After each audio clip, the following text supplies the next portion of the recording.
Alright, hello and welcome to episode 18 of Hunter x Hunter, my reaction to it. I've just finished watching episode 17, I'm going to head straight into this next one. So, last time, Leorio, Gon and Kurapika were trapped inside of a cave with, I can't remember her name, the chemical girl.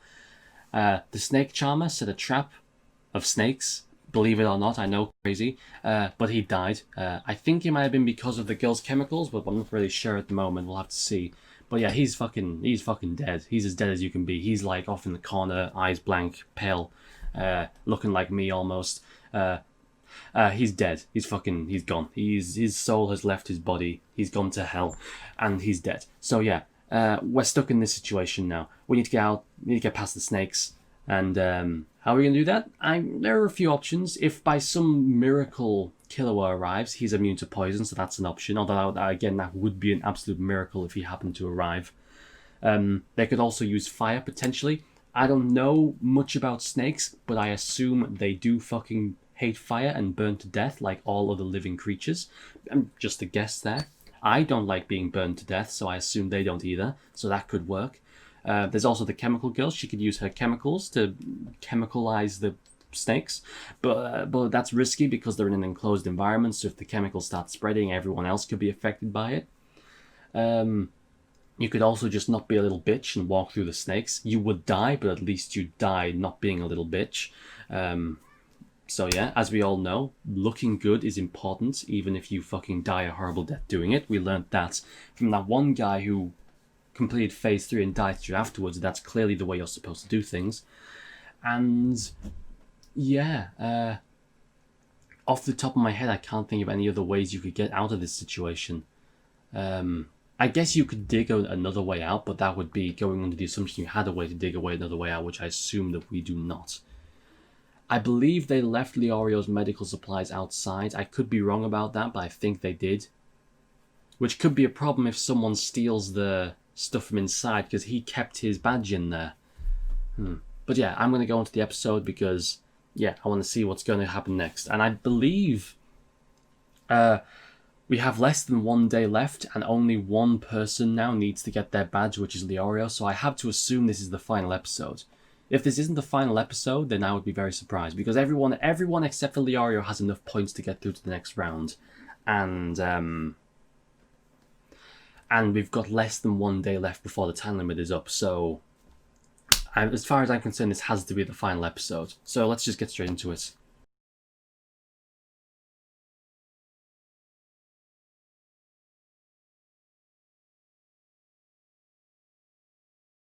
Alright, so I suppose let's we'll do that first. So as I'm doing that, so we started out in the first part of the episode in the cave. So we know more about the chemical girl now. She's not a chemical. I was imagining her like using chemical gases and stuff, but I guess she's actually a bee girl, which is so much more terrifying because I do not like bees. Oh, bees scare the hell out of me. So yeah, she's my personal arch enemy. I'm glad she didn't make it through because I fucking hate bees.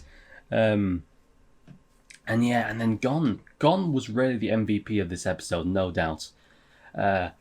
Going in on him by his own to grab the antitoxin and the badge from the snake guy and getting covered in snakes, that must be terrifying. Then holding his breath and carrying everyone else out, and then getting the badge for Leorio from the chemical girl. He was definitely the MVP of this episode, no doubt about that, 100%, right? He did so well. And then we got out of phase 4, finally. That was a long phase. With phase 3, it was also a long phase, but it felt kind of drawn out. And after a couple episodes, like, okay, I'm enjoying it, but let's move on. I want to see what's next. With phase 4, though, this could be because I don't even know, but like it was drawn out, but I didn't feel like it was drawn out, if that makes sense. With phase 3, it was entertaining, but towards the final couple of episodes, I could definitely feel that it was getting drawn out. You know, I could definitely feel like, okay, let's speed it up a little bit. 50 hours in a fucking room, okay? You know, with phase 4, though, even though it might have been the same length in terms of episodes, I didn't get that feeling of it being drawn out. You know, I definitely preferred this phase to phase 3. which just makes it even more wonderful that I lost the episodes for over half of this phase, which is just wonderful. Oh, I'm still mad about that, but okay. But yeah, people got through the final phase. Peculiar fights. He's clearly setting up some kind of thing. My money is on tournament arc, but I'm going to assume it's a little bit more unique than just a generic tournament arc, right? I'm going to assume it's a little bit more unique than. We learned a lot about Hisoka during his interview. That he has little interest in being a hunter, but a hunter license is useful to him because it allows him to kill people without getting punished. Which, I mean, I guess that definitely makes sense as his motivation, right?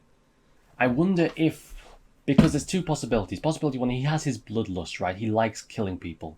So option one is that he's getting the license so that he can just kill people to his heart's content without having to worry about the consequences. Or option two, which is more likely, I feel, is that he's a part of something. Whether it be a group, maybe he's a part of the Phantom Troop or something, for all I know.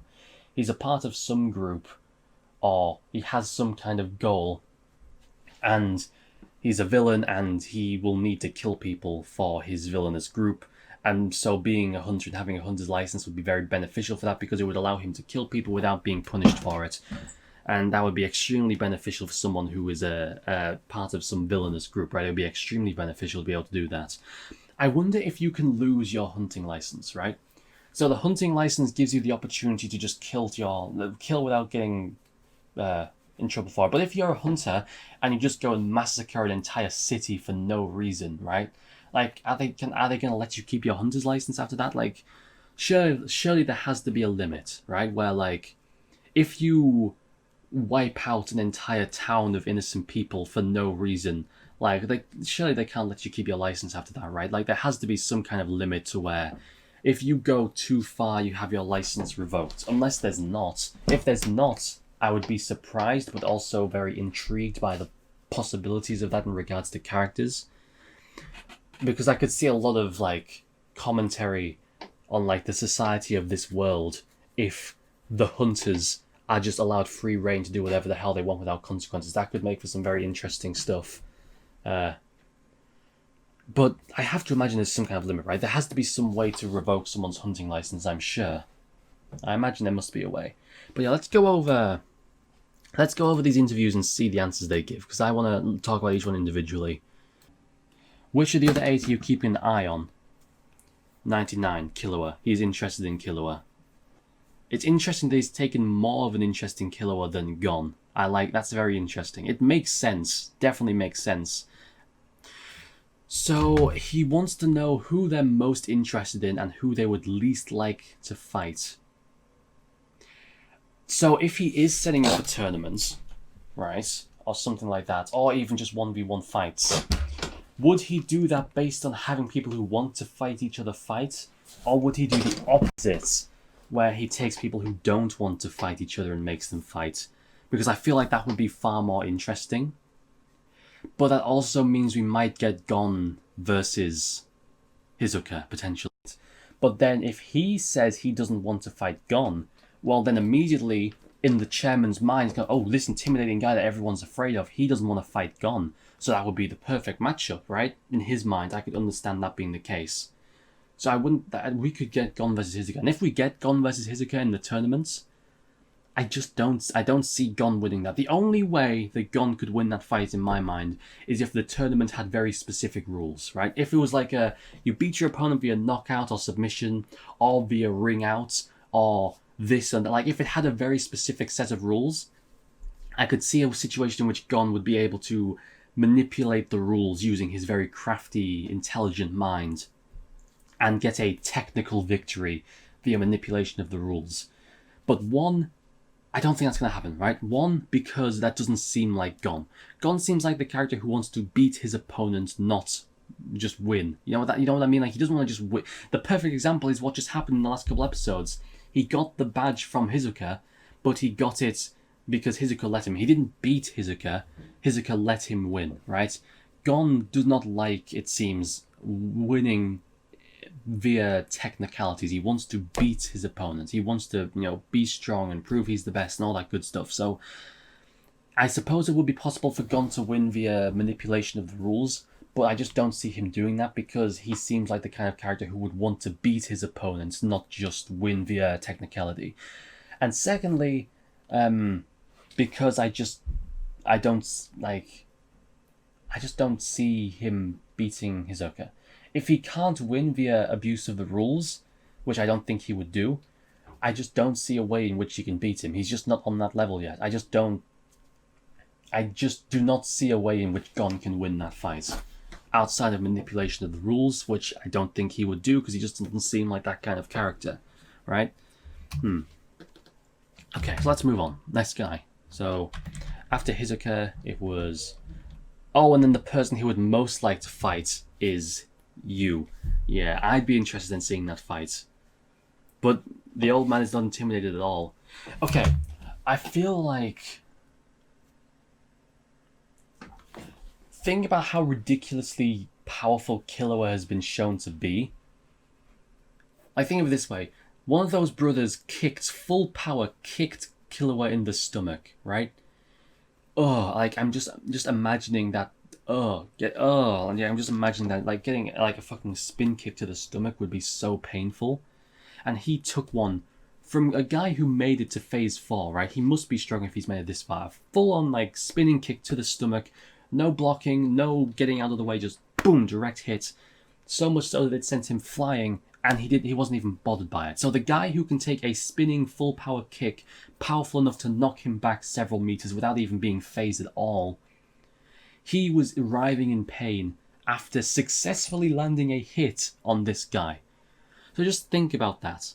A full power spin kick to the stomach, strong enough to send him flying back, didn't even phase him.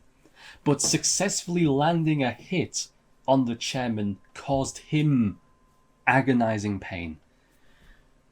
Like, Hisoka is clearly strong. Have I been saying Hisoka instead of Killua? I might have been. I keep getting some names mixed up. But yeah. Hisoka is clearly very powerful. But I feel like the chairman has to be even more powerful, right? Like, I feel like when we take that into consideration, I feel like you have Gon, you have like everyone else, then you have like Kurapika, and then you have Gon, and then you move them down, so I don't have to raise my arms all the way up to the fucking stratosphere.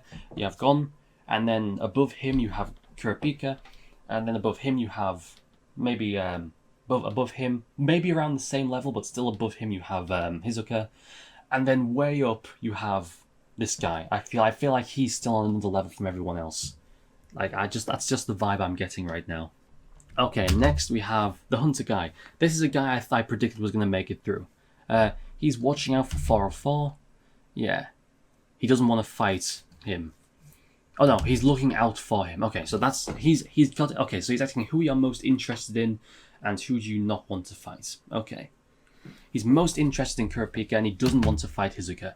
Makes sense. Yeah, that's fair enough. Because if he uses his bow and arrow to fight, he's going to have trouble against someone like Hisoka, who seems to just be able to fucking teleport around the place no problem. Kurapika is most interested in Gon, obviously, that makes sense, and he doesn't want to fight the Hunter guy because it wouldn't be very interesting. Which is funny because I was speculating a couple episodes ago that Kurapika would be the perfect matchup for the Hunter guy. Not in terms of like a good fight, but in terms of just an easy victory. Because the Hunter guy is using poison, right? So that would be useless against Killua, who is immune to poison, right? So he would be perfect against that dude. But I guess that's the whole point, right? He would be so easy to beat for Killua that it's not an interesting matchup, so he doesn't want to fight him. That makes sense. The reason why Hisoka doesn't want to fight Gon, I assume, is a mix of things. One, Gon isn't powerful enough yet to actually pose a threat, so it wouldn't be an interesting fight. Two, he doesn't want to kill Gon yet, so he doesn't want to maybe get into a bloodlust and accidentally kill him or something in the fight. Yeah, like it seems like there are a lot of reasons as to why he doesn't want to fight Hisoka, but they all seem to tie back to the original concept that Gon isn't ready yet to be Hisoka's true rival. Which makes it even more interesting that he's taken an interest in Killua, because that implies Killua is more on his level.